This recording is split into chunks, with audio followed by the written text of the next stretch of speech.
Hello there guys and welcome back to another episode of the Transfer Target Euro stuff. We don't talk about it here anymore. I'm literally going to talk about it later. But we don't talk about it anymore. Now we're looking forward because Manchester City are playing the Community Shield in about a month. And the transfer news is going to hotten up and hotten up and hotten up. So I'm going to be doing loads of transfer content over the next few weeks. So make sure to hit the subscribe button and check out my Twitch channel as well. I'll be doing loads of streams talking about transfers at twitch.tv/Esteemed Kompany. Before you do all that though, you've got to go and download OneFootball right now in the link in the description below. I've been using OneFootball like for 3 or 4 years now personally. They've been supporting my channel for that long too. It's a fantastic app, and if you want to stay ahead of the game and get all the transfer news from across the world of football, not just Manchester City, download OneFootball right now so you don't miss out on any of the big gossip and any of the big stats and numbers that you need to know about as a football fan. Do it right now. Click the link in the description, download OneFootball, and it nourish your phone and your life. Right, let's get on to some chit chat about Jack Grealish. Now, absolutely loads of people have been busy talking about transfers since the Euros ended. And of course, Manchester City are very much in the middle of all that noise. I'm going to start initially. There's loads of quotes from different people. I'm going to run through more one by one, then I'll get to them individually. Dean Jones, Eurosport journalist, once part of Bleacher Report, I think, said there's a feeling privately that Jack Grealish to City can become possible. Apparently, Villa would become open to accepting a bid if a huge offer arrives, particularly one closer or stroke higher than the current British record of £89 million. Footy Insider, whoever that is, said City are lining up a £90 million bid for Jack Grealish. Fabrizio Romano, on his podcast, said City are interested in Grealish and will soon decide whether to make an offer. Villa hoping to retain Grealish with a new contract. And according to who's this again? Ashley Priest, who's a correspondent for Villa for Birmingham Live, so a local journalist. And local journalists often actually hear stuff.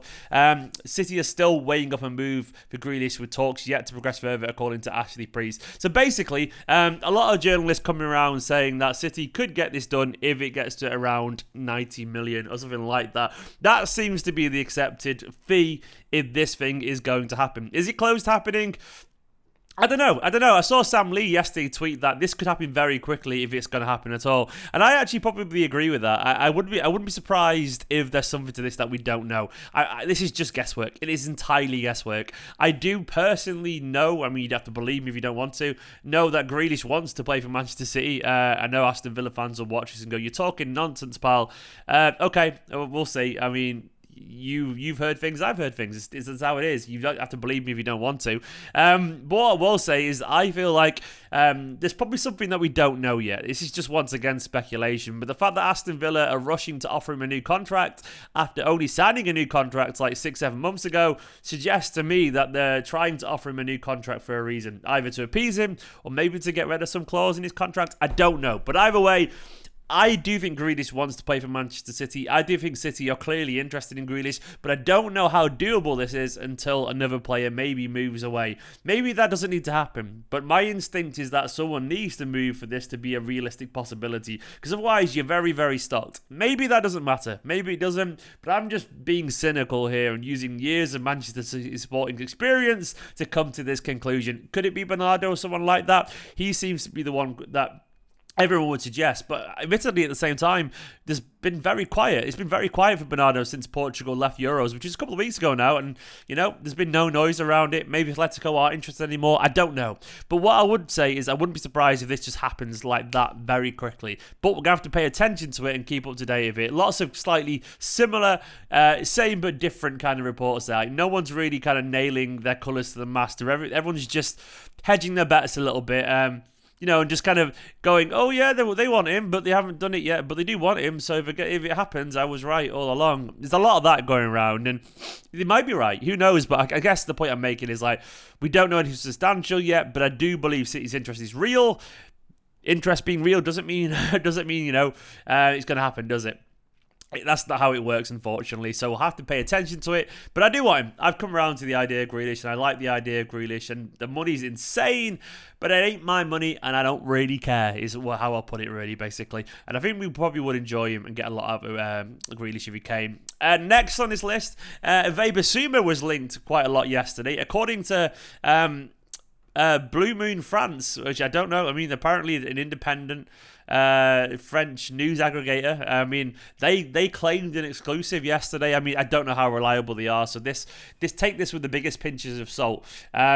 According to Bremen France, Bissouma could join City this summer, and the 24-year-old is excited about the possibility of playing for Manchester City, while Arsenal are also eyeing him too. The process of transfer could move very quickly, as Brighton have already signed his replacement. Yeah, Brighton signed the midfielder. I saw that going around Twitter yesterday.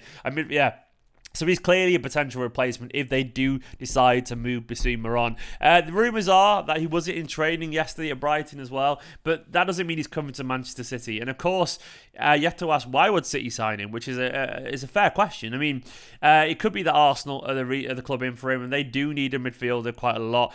City, of course, have extended Fernandinho's contract, so the two very similar players there, Fernandinho and Bissouma, they are cut from a similar cloth. You know, obviously Fernandinho's more experienced and is at a higher level. But Bissouma is a very similar style. Maybe it could be that Fernandinho is fine just being a backup to the backup or whatever. It could be that maybe we sell a defender and Fernandinho becomes a fourth choice defender again or something like that. I don't know, but all I know is that he's a good player, and I would not complain at all if Bissouma came to City.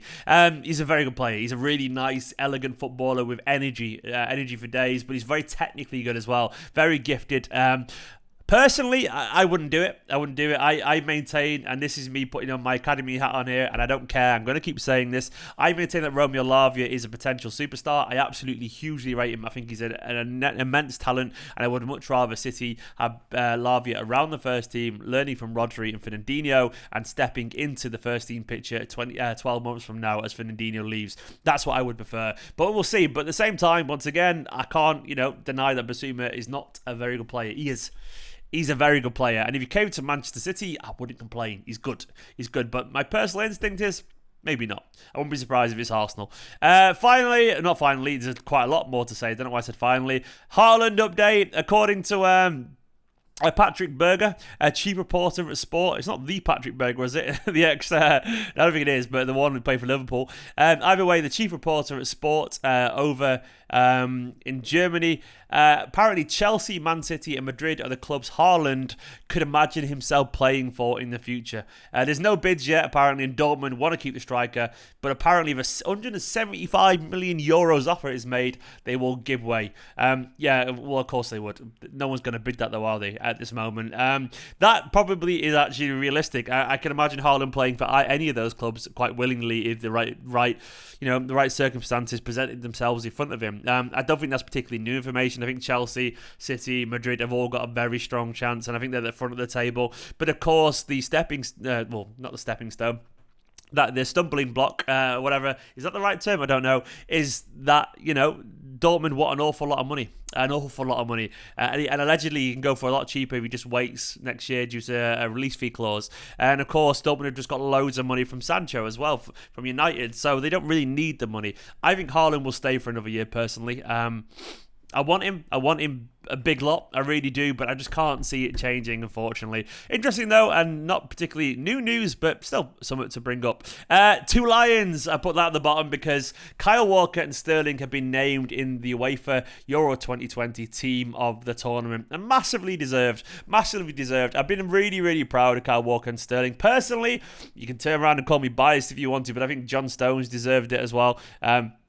Possibly over Maguire. I don't know. Maguire was very good, but I think Stones deserved to be there, but what do I know, I guess. Either way, Kyle Walker and Sterling, absolutely fantastic. Two players that I guarantee you half of this country would have not even put anywhere near the first team at the start of this tournament. I absolutely guarantee you. Most people wanted Kyle Walker not even in the squad. A lot of people said Sterling was useless, and look where they are now. We don't understand this country sometimes how good the players are that we've got, and Kyle Walker and Sterling both absolutely excellent. Of course, I was devastated about the final loss, but I'm over it now and we've moved on. But still, the England lads, the City lads can do themselves proud, can be proud of what they accomplished and achieved during this tournament. Walker and Sterling, fantastic and rightfully involved in that team with the tournament. Sterling, of course, maybe he'd had a better game in the final and he had won it. He might have even got player of the tournament as well, and that wouldn't have been an unfair show either. But either way, dead proud of him.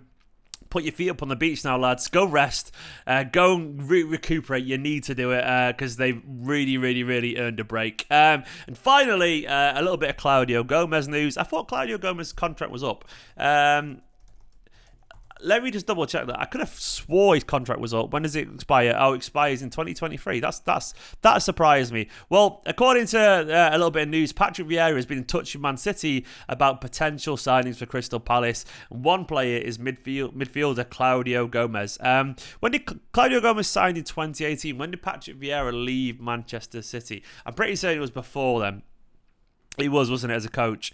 He joined New York. Yeah, he did. It was before then. But either way, according to this report from Dean Jones, once again at Eurosport, one player that they could look at is Claudio Gomez. Gomez actually is a good little player. I'm not sure he's really he's not kicked on in the way that I'd liked him to, but he was definitely better for the EDS than he was previously in last season after a loan. Where was he on loan at? Was it PSV Young or two?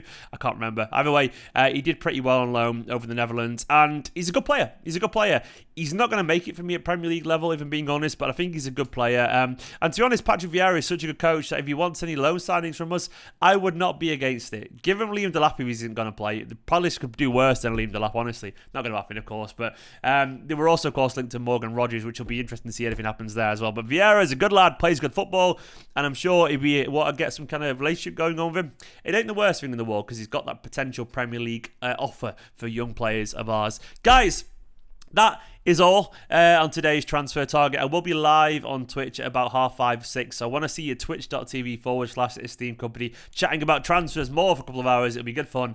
Hope you enjoyed this video. Thank you to my Patreon producer Scott Denemy and all the Patreons currently scrolling down the side of the screen. Scott is an absolute legend. I'll be doing a video tomorrow for Scott or on Thursday about my top 10 Man City kits. Thank you so much, Scott. Like, comment, subscribe. Let me know down in the comments what you made of all of today's transfer news. And don't forget to download OneFootball. In a bit. See you on Twitch in about an hour.